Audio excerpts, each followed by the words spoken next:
आता या पर्यायांपैकी न्यू या पर्यायाच्या सहाय्याने एक नवीन ग्राफिक तयार करूया. त्यासाठी कोरल ड्रॉच्या विंडोची माहिती करून घेऊया. विंडोच्या सर्वात वर दिसणारी पट्टी म्हणजे टायटल बार. येथे ॲप्लिकेशनचे नाव व फाईलचे नाव दाखवले जाते. सेव्ह न केलेल्या फाईल्सला ग्राफिक 1 असे नाव दिले जाते. टायटल बारवर मिनिमाइज, मॅक्सिमाइज किंवा रिस्टोर आणि क्लोज अशी 3 कंट्रोल बटणे असतात. ग्राफिक्सवर काम करताना आवश्यक असणारे विविध पर्याय मेनूच्या स्वरूपात मेनू बारवर दिलेले आहेत. मेनू बार कोठे असतो ते सांगावे, जसे की फाईल, एडिट, ऑब्जेक्ट इत्यादी. वारंवार उपयोगात येणारे मेनू स्टँडर्ड टूलबारवर आपल्याला दिसतात.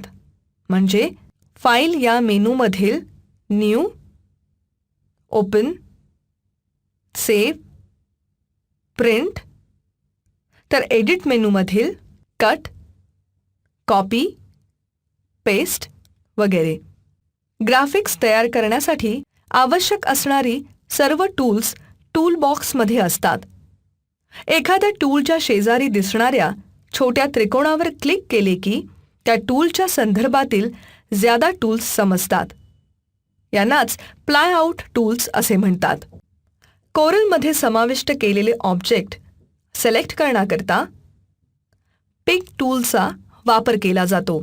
या टूलने ते ऑब्जेक्ट एकीकडून दुसरीकडे हलवता येते, लहान मोठेही करता येते. शेप टूल ड्रॉ केलेल्या ऑब्जेक्टच्या किंवा टेक्स्टच्या मूळ आकारात बदल करण्यासाठी शेप टूलचा वापर होतो. शेप टूलच्या वापरापूर्वी ते ऑब्जेक्ट किंवा टेक्स्ट कन्वर्ट टू कर्व या कमांडचा वापर करता येईल.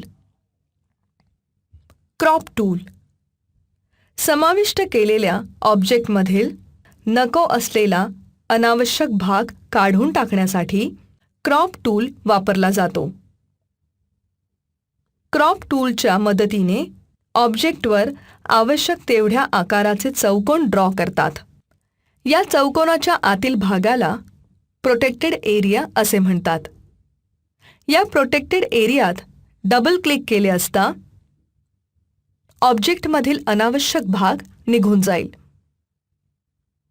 झूम टूल ग्राफिक्स तयार करताना एखादा भाग मोठा करून पाहण्यासाठी झूम टूलचा उपयोग करतात.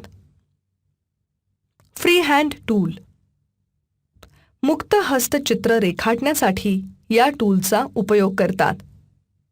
माऊस पॉइंटरचा अगदी पेन्सिलप्रमाणे उपयोग करून विविध आकार रेखाटणे सोपे जाते.